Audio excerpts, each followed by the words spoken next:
a lovely day.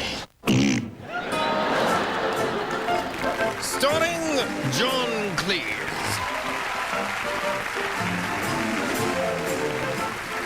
Terry Gilliam. Eric Idle. Terry Jones. Michael Python. And Graham Chapman. And hosted by Robert Klein. Ladies and gentlemen, your host, Robert Klein.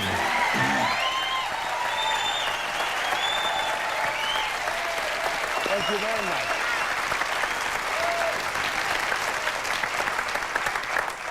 Back in 1973, I was getting ready to release my first comedy album, Child of the 50s, or was it 1873?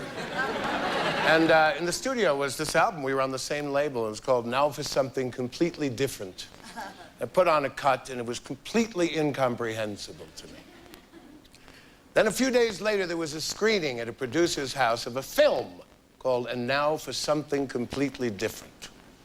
And I saw the parrot sketch, like you all did, and my heart fell to Monty Python. Well, it's not hard to like a bunch of middle-class guys, British men, who often dress as women and whose name translated in Japanese as the Gay Boys Dragon Show. The material hit on archetypes which time hasn't touched. And as a result, new generations of fans keep coming and coming, like my own 14-year-old son. A case in point is this from a young fan who recently wrote to the web page, which is called Python Line. I just saw The Holy Grail by Monty Python. I think it is one of the funniest movies I've ever seen since The Breakfast Club. I want to see some of the other movies, and I also heard that there was a TV show. Is this true? I really liked the movie, even though it was hard to tell what they were saying with their thick Australian accent. Was there ever a TV show? Not like this, there wasn't. The BBC would like to announce that the next scene is not considered suitable for family viewing. There are also scenes of naked women with floppy breasts. And also, at one point, you can see a pair of buttocks. And there's another bit where I'll swear you can see everything. But my friend says it's just the way he's holding the spear.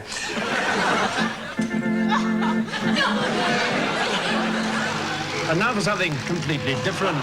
Trouble at mill. Oh, no. Well, old Crossbean's gone out to school on Cheddle. But what on earth does that mean? I don't know. Mr. Wentworth just told me to come in here and say that there was trouble at the mill, that's all. I didn't expect a kind of Spanish Inquisition. Nobody expects the Spanish Inquisition. Our chief weapon is surprise. Surprise and fear. Fear and surprise. Our two weapons are fear and surprise and ruthless efficiency. Our three weapons are fear and surprise and ruthless efficiency and an almost fanatical devotion to the Pope. Our four. No. So on and so on and so on. And now? Rumpeltweezer ran the Dinky Tinky shop. In the foot of the magic oak tree, by the wobbly dum-dum bush, in the shade of the magic glade, down in Dingley Dell. Here he sold contraceptives and...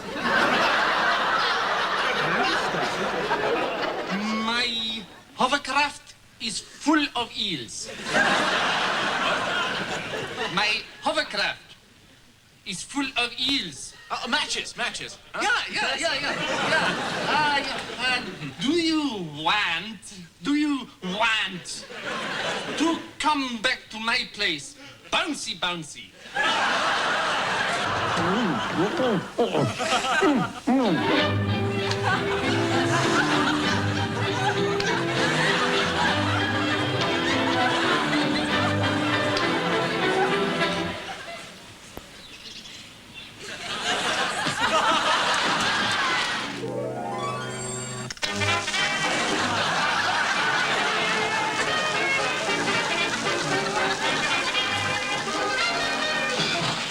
I understand that you want to marry my daughter. That's right, yeah. Well, I'm sure you'll know what I mean, Mr. Shabby, Ken Shabby. Mr. Shabby. What job do you do? or clean out public lavatories. Is there a promotion involved? Oh, yeah. After 5 years, they give me a brush.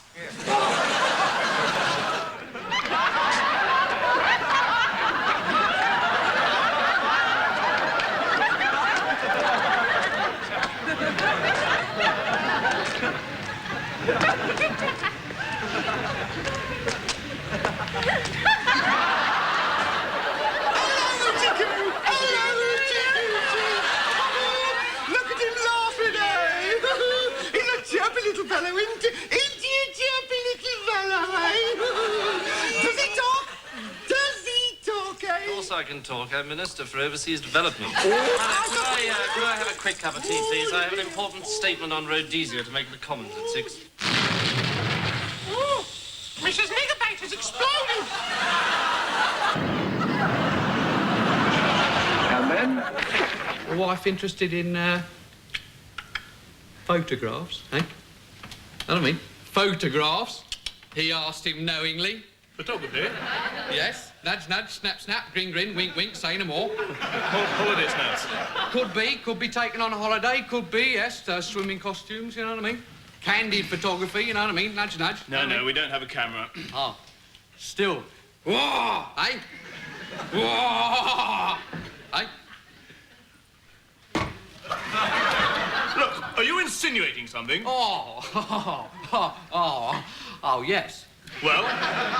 Well, I mean, you're a man of the world, aren't you? I mean, you've been there, haven't you? I mean, you've been around. Eh? What do you mean?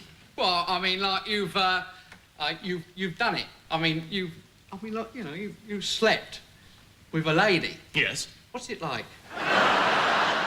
I'm a lumberjack and I'm okay. I sleep all night, I work all day. He's a lumberjack and he's okay. He sleeps all night and he works all day. I cut down trees, I skip and jump. I like to press wildflowers. I put on women's clothing and hang around in bars. He cuts down trees, he skips and jumps. He likes to press wildflowers. He puts on women's clothing and hangs around in bars. He's a lumberjack and he's okay. He sleeps all night and he works all day. I cut down trees, I wear high heels, suspenders and a bra. I wish I'd been a girlie, just like my dear mama. I cut down trees, wears high heels, suspenders and a bra. I wish I'd been a girlie, just like my dear mama. Oh, Bevis! And I thought you were so rugged!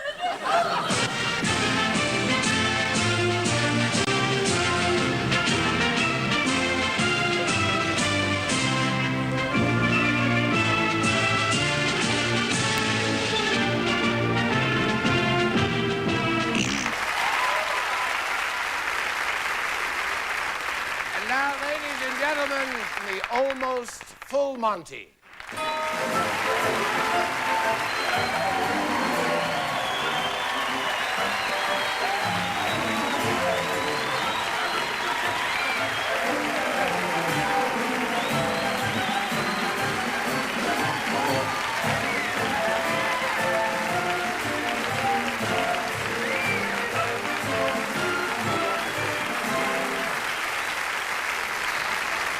It's wonderful to have you all here, and of course some of them may know, but basically, how did the group get together? Well, there's different versions. I think I met John first. I was on a train, I met John, and Mike was collecting the tickets, I think you were. And Terry and Eric were doing a bank robbery down there. It was the sort of great train robbery time. Are you in the Who are group? you? Sorry, my name's Eddie. He's not in the group. Eddie Izzard. He's not in the group. Are you in the group? Yeah, I'm not in this show. Okay, please. You're not in the group. You're not in the group. I'm sorry. 30 years ago. You apologise, everybody. I don't know how this happened. Get your own show. Go to your own I can do the... Get your own joke. Strange women lying about in pots.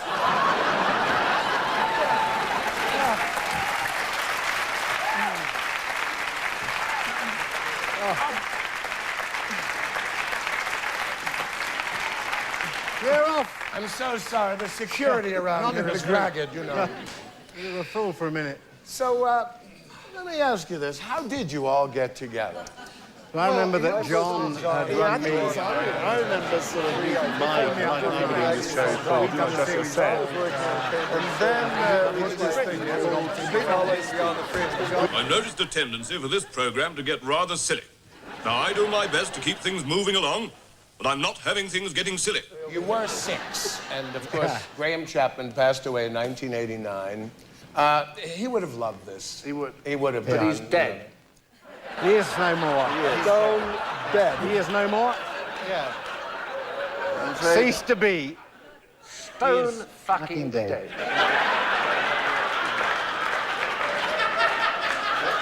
That's his chair there. Yeah.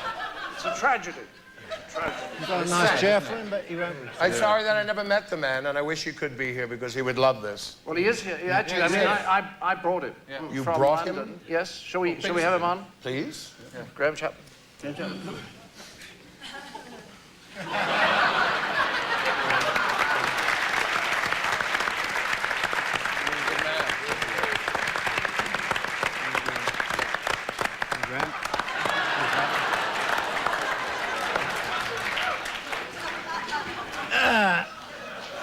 Keep quiet. Is it true that the BBC wanted Flying Circus in the title? And The BBC had to call it something on their schedule, so they started calling it by the name of the executive who was in charge, who was Barry Took, and they called it Barry Took's Flying Circus, and we rather liked Flying Circus, and then we had to decide whose it was, and then we thought it might be Gwen Dibley's, because who was she? Well, I just found my mother-in-law's one quiet weekend, and she was reading a magazine of the Towns Women's Guild, the sort of people who do good work in the counties of England. And in each of these places, they had embroidery classes and flower arranging and all that. Flower arranging! And they also had a little bit where it said, accompanied by Gwen Dibley on the piano. The name Gwen Dibley sort of intrigued me, and I thought, how nice it would be to give someone their own series without them knowing. So they would... Only when the listings came out for that weekend, the family would say, Mum, you've got the series on television.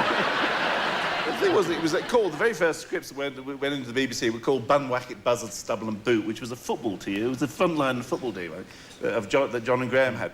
And we were calling it Bun, Wacket, Buzzard, Stubble and Boot right up to the day before the Radio Times had to go to press.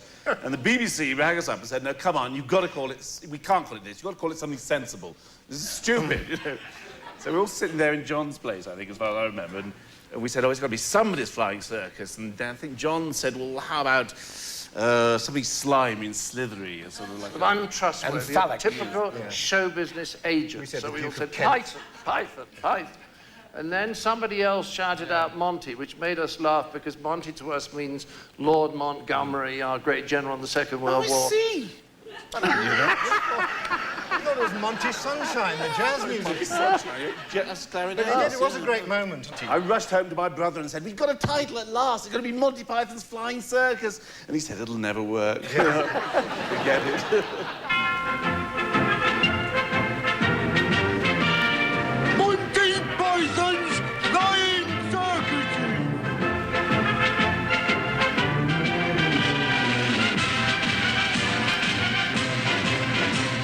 got away with a lot early on. There was a period when there was a lot of freedom. No one kept an eye on us at all. We were paid very little. We just worked out of a basement, got all our gear together, went out around the country filming these ridiculous things, and nobody bothered at all until we had the masturbation problem. When we'd said... Sorry, I had the masturbation problem. Now, we did a sketch about the summarised Proust competition in which someone gave their hobbies. They were asked their hobbies. And he said, strangling animals, golf and masturbating. Terrific roar of laughter from the audience. And the BBC came to us, the heads of the BBC had a look at this and said, you cannot have masturbating. We cannot put masturbating out on television. And we fought them. We went and had this wonderful meeting at the BBC, the six of us sitting around with Graham, trying to reason with Duncan Wood, his name was, about the word, using the word masturbating. And I remember Terry was what's wrong with masturbating? Yeah. I mean, you masturbate, don't you, Duncan? Well, behind his desk and all that. Anyway, in the end, they won, and we had to cut out masturbating. So out came the sketch, and it says, strangling animals, golf, pause, huge laugh. Enormous laugh at the word golf. I mean, just ridiculous. What are your hobbies outside summarising? Well, strangling animals, golf, and... It's also this thought, you know, strangling animals is all right, but masturbating isn't, isn't it? Yeah. Now, with all the confidence, and so many years later, about 25 or so, John, it wasn't, you weren't completely confident right off the bat, were you? Well, I had a very strange experience on our stage tour. I'm sure they all remember it differently, but I remember we started off in Brighton, we worked our way to the Midlands, and we were doing a show in Bristol, and we were doing a matinee there, and for some extraordinary reason, the audience just didn't laugh. And after about... Oh,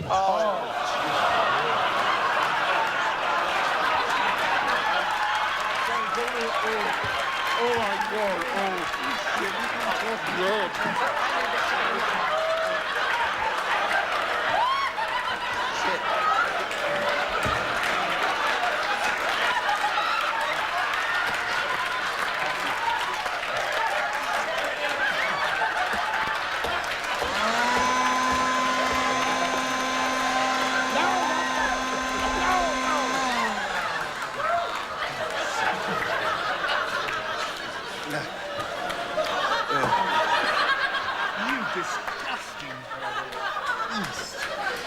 Oh, dear.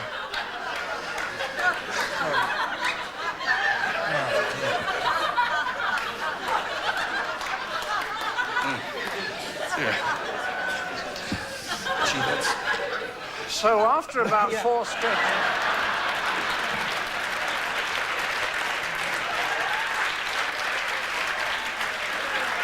of this Bristol matinee audience not laughing at something that people had been falling around at for 2 weeks, I realised that they were right and that it wasn't funny. And I'm being perfectly serious. If people aren't laughing, it isn't funny.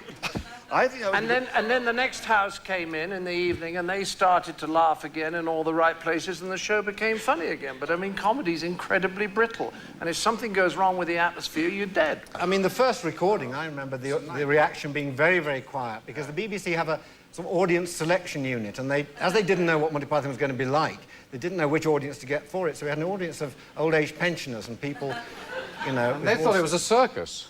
Very old. They came in... And they said, there's no animals, you know, this is like... So, you know where the little old ladies look like that? That's why we put them in, because that was like our first audience. You call them pepper pots, right? Yeah. Now, you broke it up into groups. You mostly wrote in various groups. They were Terry, Jones, and Michael, right? You had... Yeah, we wrote together, That's right, yeah. I wrote with you and Graham often wrote together. You often wrote alone. And Terry was alone in his attic, right? Now, what is I mean, you're the most mysterious Python in a way, because you were off making the end. Yeah. And the wonderful foot and use of all these artworks. What was it like? Were you more or less alone when they were rehearsing this? I mean, in some ways, I was the most free, because they had to submit their material to the group. And everybody voted on whether it went into the good pile, the medium pile, or the shit pile.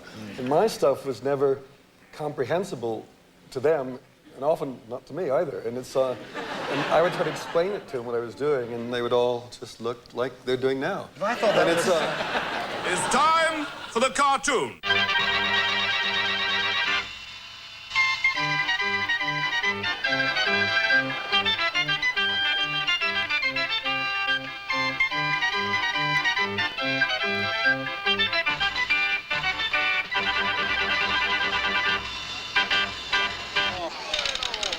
That's a key to what was one of the things that was completely different. Up to now, it seems that most television shows were cameras taking pictures of a proscenium stage. I mean, one of the things we decided very early on was to get rid of punchlines, because before you would see wonderful... Peter Cook, Dudley Boy had a wonderful show, and they would do great characters. The sketch would go along, be fantastic, and then they would have to come to the punchline.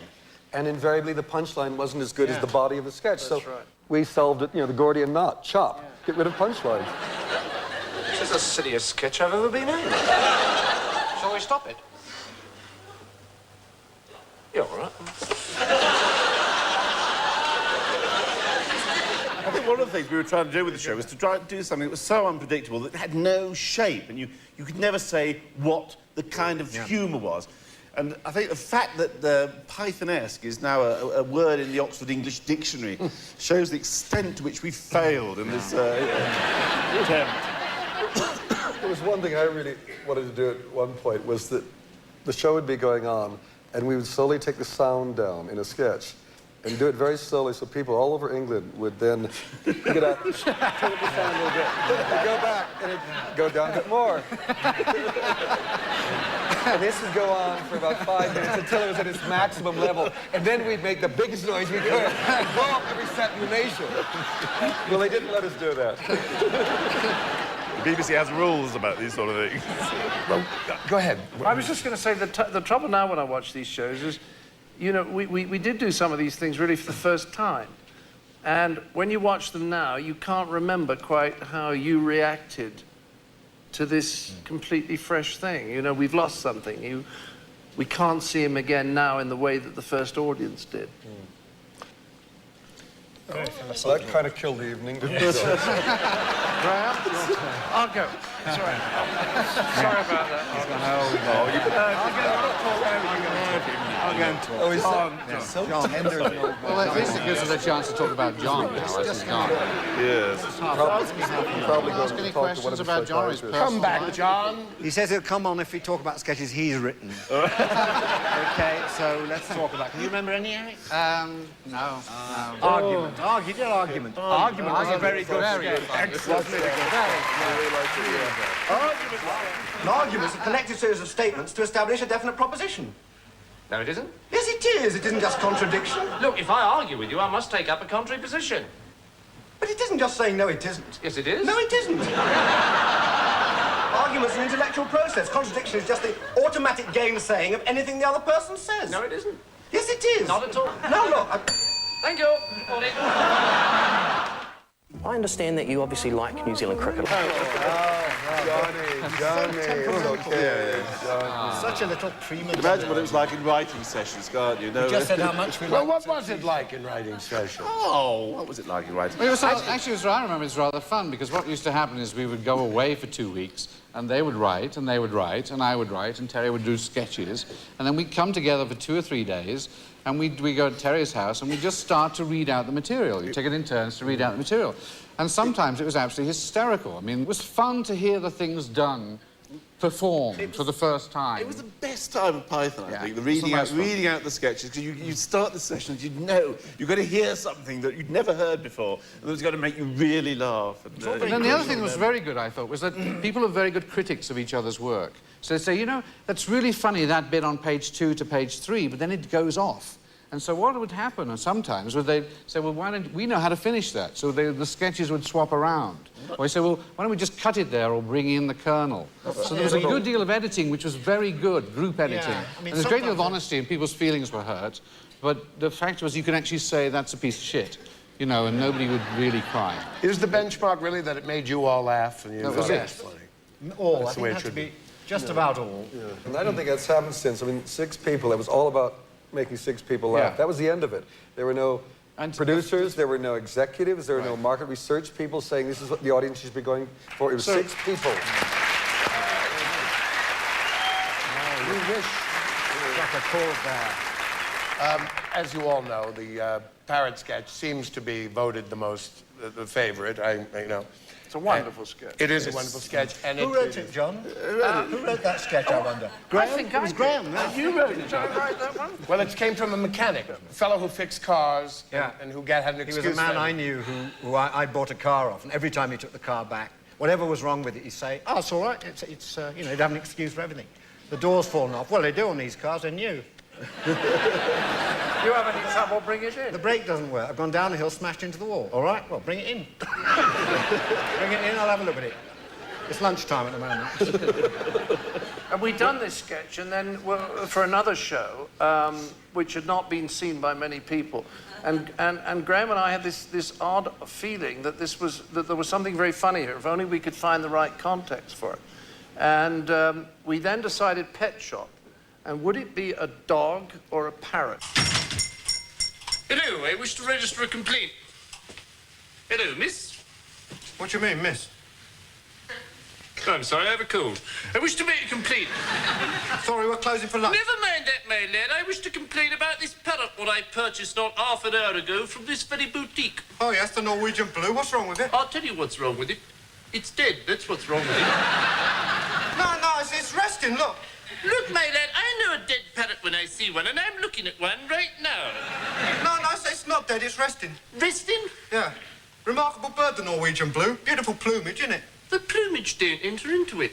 It's stone dead. No, it's resting. All right, then.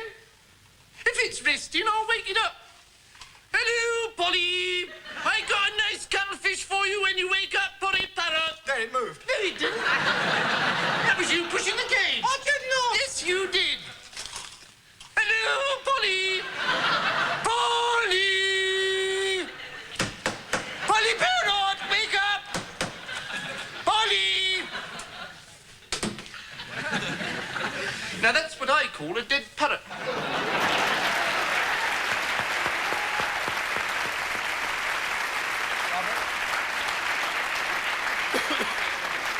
Somebody came up to me 2 weeks later and they said, "Can I ask you a question about that parrot sketch?" And I said, "Sure." They said, "It is about the Vietnam War, isn't it?"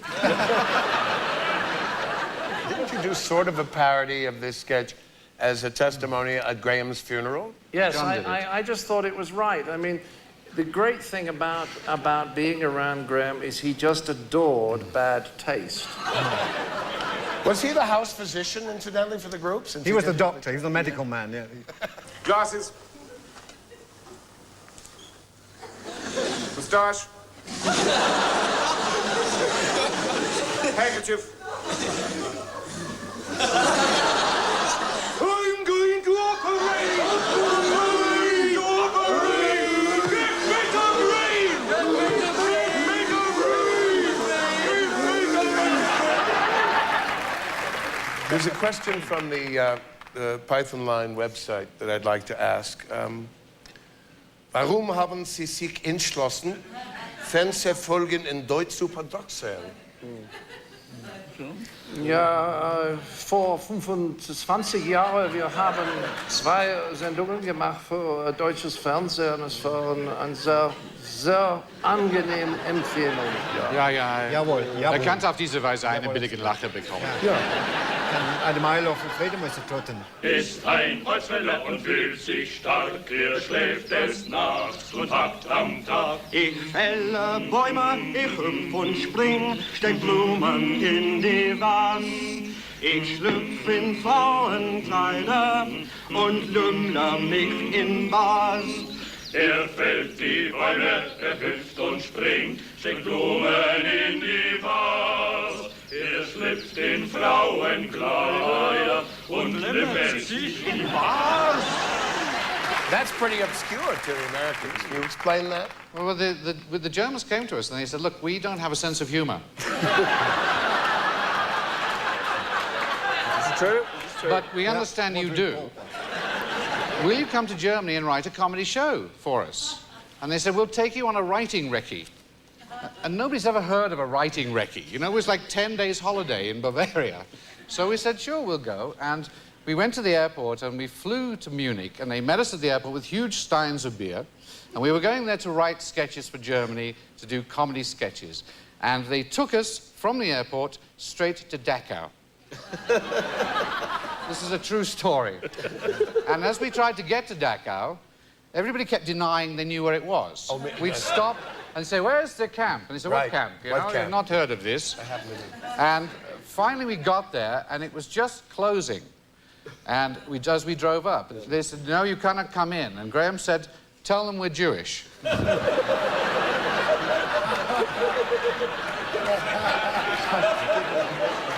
God bless him, and they let us in. But we never understood what they were trying to do. Whether they were trying to say, well, let's do a comedy sketch about this, or whether they're saying, well, let's get this over with and up front. I mean, I still don't understand what the move was. But after that, we wrote a script, basically. They translated it into German, a 50-minute show. we actually went through the translation with them so that we understood as well as we possibly could what it all meant and which words to emphasize, and then we learned it off parrot fashion. Phonetically, yeah. And then we did it, and it was enormous, enormous fun. So the TV show ends in '74, and you turn your attention. I feel like Ralph Edwards, and this is your life. And now You just have to remind us you're not you very turn good your at it. attention to movies. Movies. Venture into the world of cinema. 4 very funny and very unique movies. Now for something completely different. Quest for the Holy Grail, Life of Brian, and the Meaning of Life.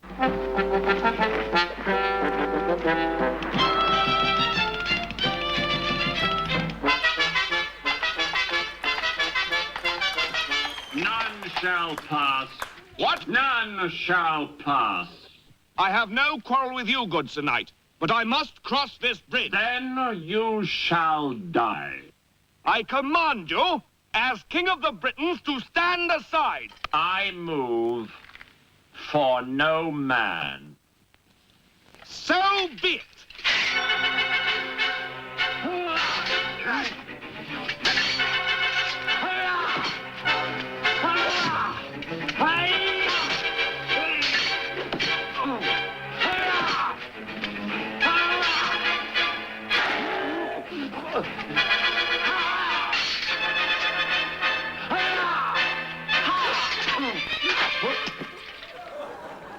Now stand aside, worthy adversary. 'Tis but a scratch. A scratch? Your arm's off. No, it isn't. Well, what's that then? I've heard worse. You liar. Come on, you pansy.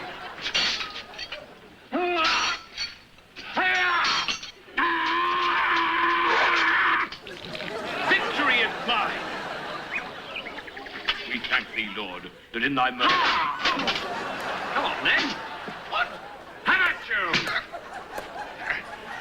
You are indeed brave tonight, but the fight is mine. Oh, had enough, eh? Look, you stupid bastard, you've got no arms left. Yes, I have. Look! Just a flesh wound. Look, stop that! Chicken! Chicken! Look, I'll have your leg. Right! Right, I'll do you for that. You what? Come here. What are you going to do, bleed on me? I'm invincible! You're a loony. The Black Knight always triumphs! How about you? Come on, then.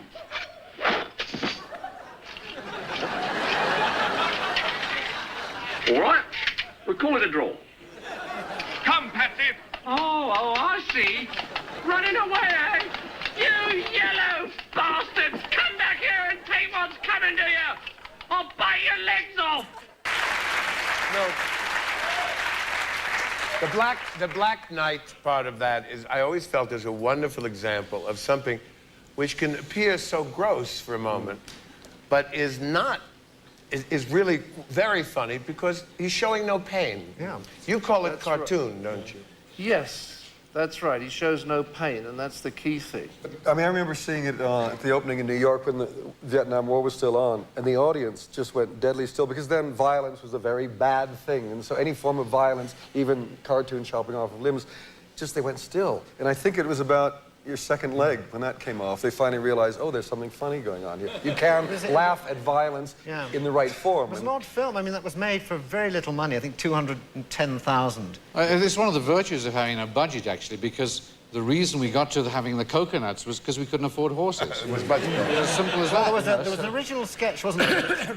We had people with coconuts. And so if you keep that all the way through, and everyone has a man with coconuts, yeah, we can save money. Religion keeps on coming back in your subject. Yes, do you know who's the only character in all the Python movies? It's a trick question. Does anybody know? God? God. This is where we were going to have some incredibly hilarious footage from our film, The Life of Brian. Unfortunately, we are in litigation over it. However, we invite you to picture it in your minds now. And if you do, we promise not to sue you for violation of copyright. Now, that must have caused quite a flurry. I know, I mean, the scene on the crucifixes. It was interesting in the States, because it got banned in England and in Ireland, but in America, especially the Bible Belt, it just killed it dead. Nobody went. But in England, where in different towns it was banned, people organized bus parties and went from the towns and it was banned into the towns where you could see it. But isn't your point, you all think that it actually was moral in its way? Yeah, I would stand up and fight for that. That's it was moral in its way, because actually what happened was it started off with a whole series of blasphemous jokes, you know, when we first started to write it.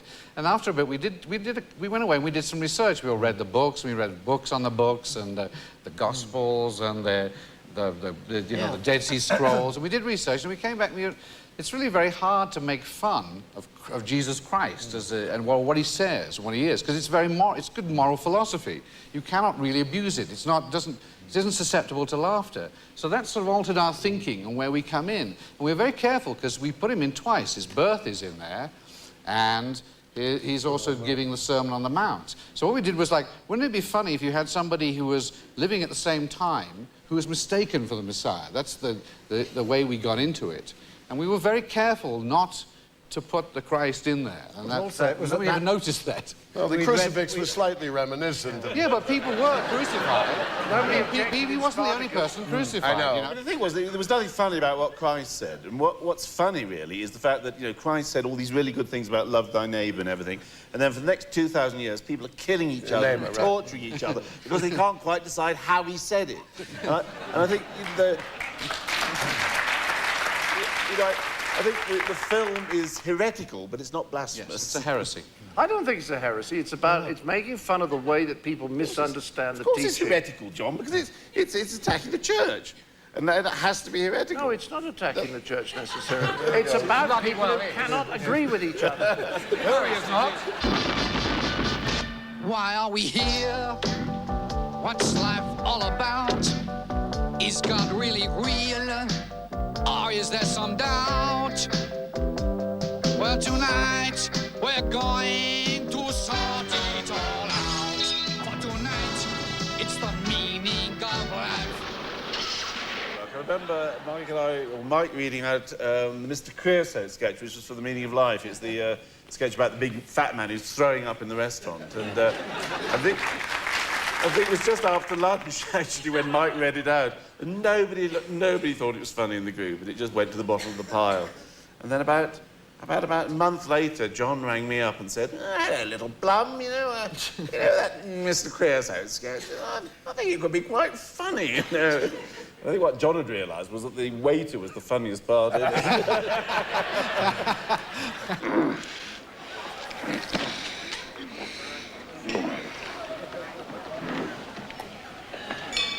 Finally, monsieur, a wafer thin mint. Oh, sir, it's only a tiny little thin one. Now, fuck off, I'm full. Oh, sir. It's only a wafer thin. Well, I couldn't eat another thing. I'm absolutely stuffed. Bugger horse.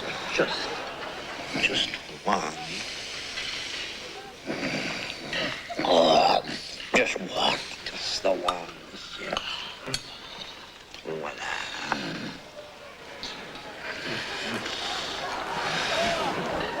Bon appétit.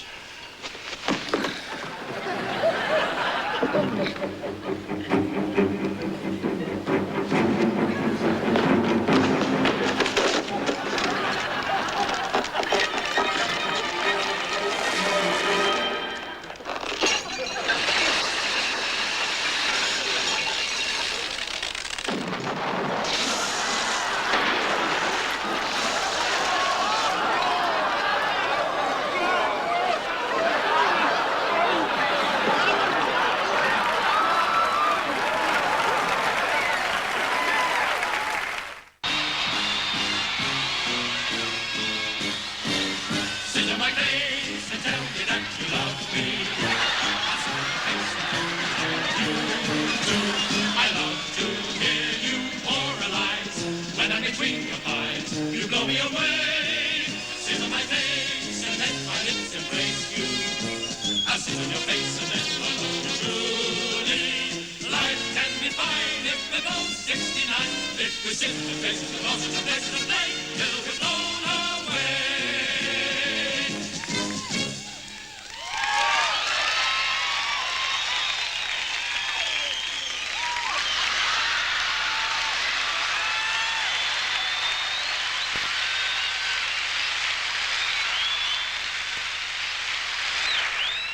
thought 30 years ago we'd all be sitting here drinking Chateau de Chasselet, eh?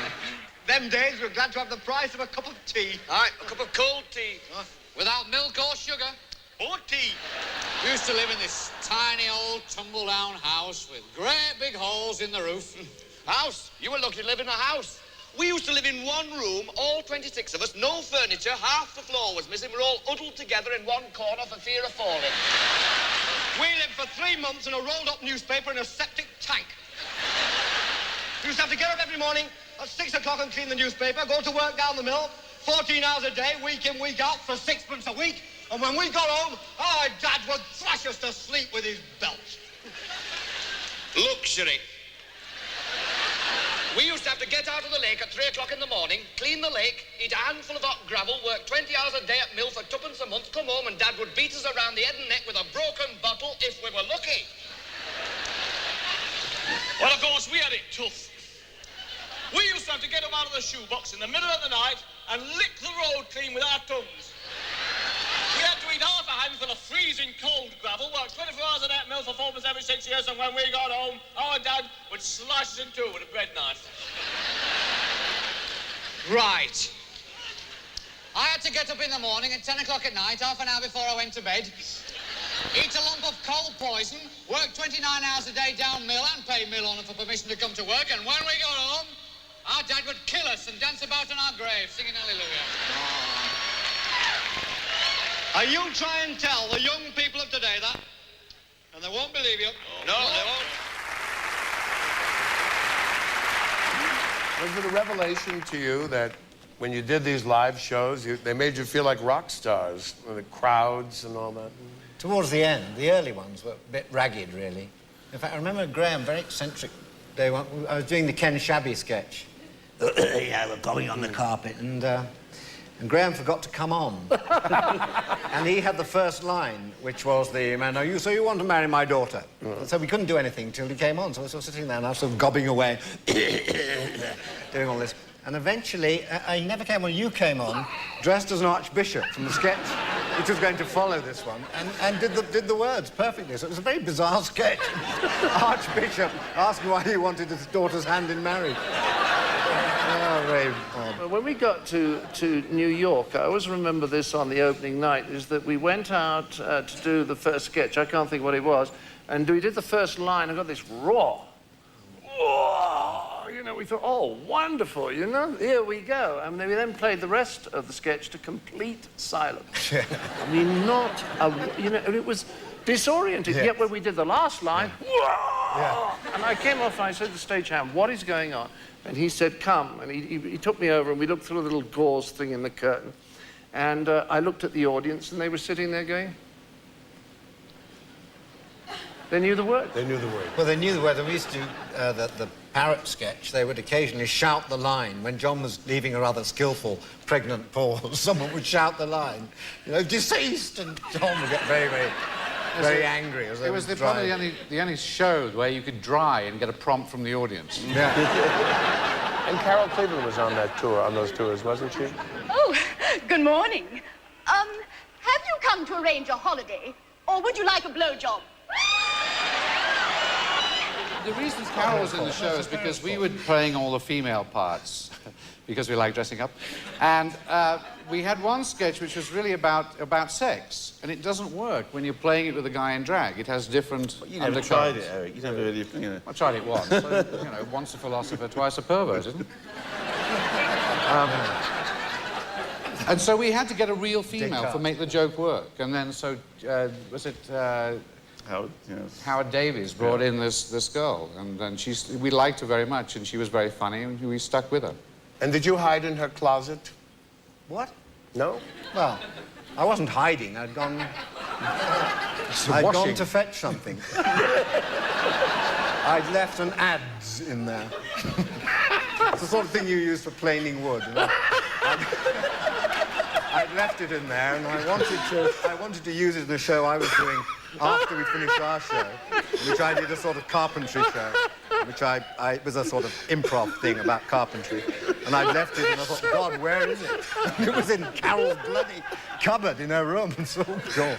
Anyway, I sneaked in and I was there getting the ads when she woke up.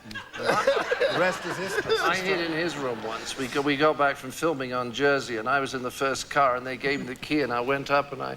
Oh, dear. I said it wasn't for my room, it was for Michael's, which was next door. So I unlocked the door and I went down and got my key, and I thought, I've got to take advantage of this. So I went into his room and put the light on, had a look around, and there was a dressing table in the corner. So I got behind that, and having turned the lights out, Michael came in. As it was my room, you know, there's nothing kinky about that. It's my room. And he wandered over to the started doing all this. I could have reached through and touched him there.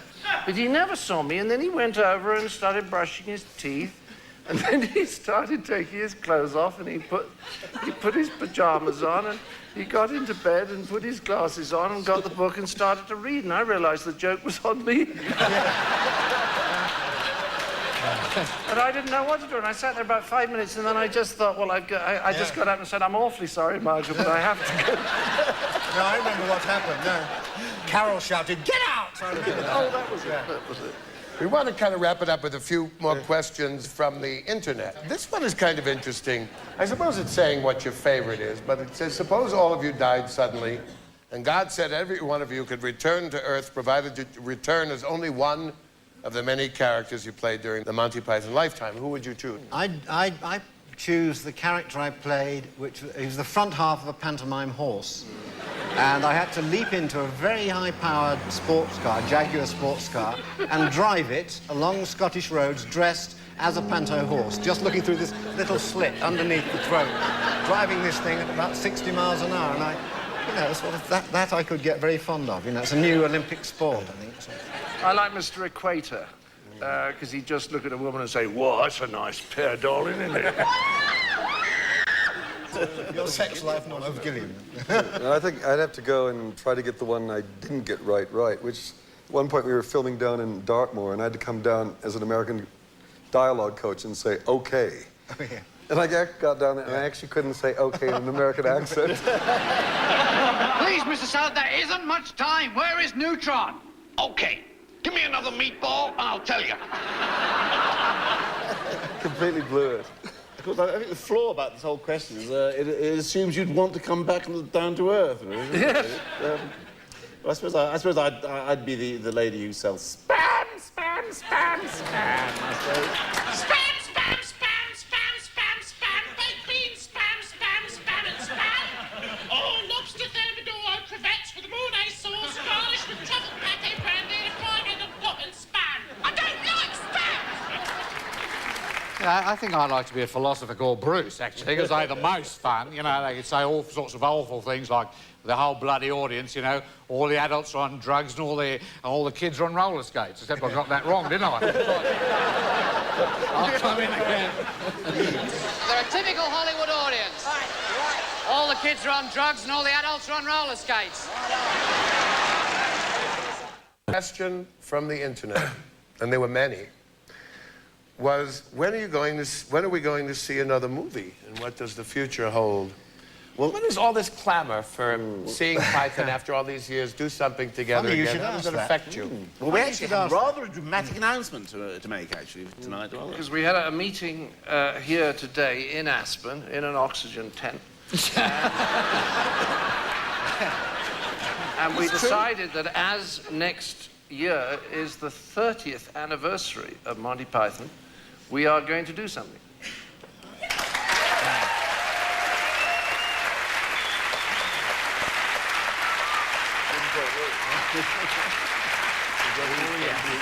We're going to have tea. It was wonderful seeing you all get together yesterday. You walked into the room. Some of you hadn't seen each other for a while. Seems you went into your old patterns of... Once we got the names right. Well, I think it's the first time we've all been. This is the first time we've all been on the stage together for 18 years. 18 years. Well, you know, we brought you together tonight not only to explore your wonderful work but also to honor you. Now, this is not a surprise to you, I know this. Oh. But the American Film Institute... We were just going to do the surprise reaction. Well, my motivation. Well, you're supposed to go... Do it again, do the surprise thing. Do it again. We play surprise. We brought you all together here not only to explore and remember the wonderful work, but to also honor you. Oh, us? Oh, Honour us, Greg.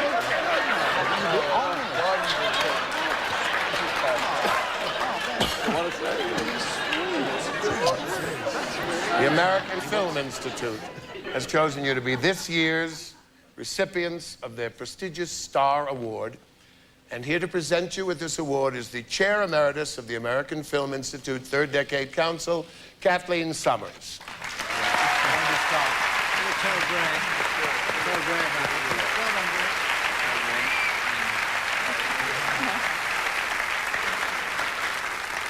The American Film Institute Star Award honors the talents of those who have made a significant impact and have had an enduring influence on the television and motion picture industries. Past honorees include Albert Brooks, Steve Martin, and Rob Reiner. And tonight we are proud to honor the very unique and original talents of Monty Python.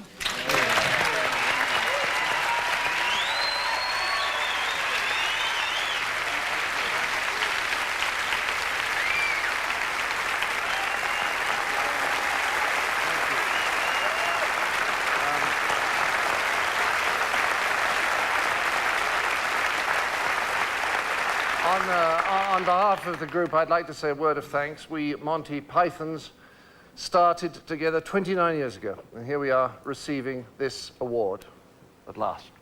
And, you know, I often think how much it would have helped us when the show was struggling to find an audience if we'd received an award like this then. You know, but we didn't. In fact, we never did. Nothing. Not a fucking sausage. But you see, now we're all rich and famous. It's a different story, isn't it?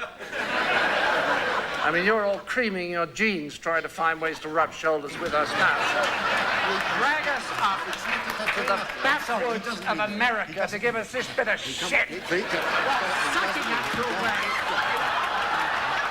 I find personally disgusting. Very nice lady. The lady is here. I'd just like to say thank you very much, deeply and sincerely and from the heart. There's a lot of love in this room, and we really appreciate it. You know, award means an awful lot to us. I've never had an award, and it's really the nicest thing that's ever happened to me. In fact, I'd like to sing. I'm so happy. Don't go over the top. Actually, I've changed my mind. I'm very, very touched, and thank you. Seriously, on behalf of you, we really are very grateful to you, and we'd like to say thank you very much. Is that... Oh, is that there? I'm sorry. It's a bit... Graham, he wants the award. I think he wants the award. I think he's got it now. No, he's not. No. He's still got it. He's still saying something. What? We can hear you. What is it? What do you want to give us a message? I want to answer a question. Knock twice for yes, once for no. About the show? About the movies? About the movies. Which one? Life of Brian? Meaning of life? Meaning of life. You want... Graham, do you want to tell us from the other side about the meaning of life? Ladies and gentlemen, Dr. Graham Chapman, ex-Chapman, is going to tell us about the meaning of life. It's a song, so it's... Yeah, no, it's sit on my face and tell me that you know. Isn't it awfully nice to have a penis? Is it? No, it's not that. I like Chinese. No. Yes, Oh, this way it is. Anyway, some things in life are bad. They can really make you mad. Other things just make you swear and curse. When you're chewing on life's gristle, that grum will give a whistle. And this'll help things turn out for the best. Hey, always look on the bright side of life.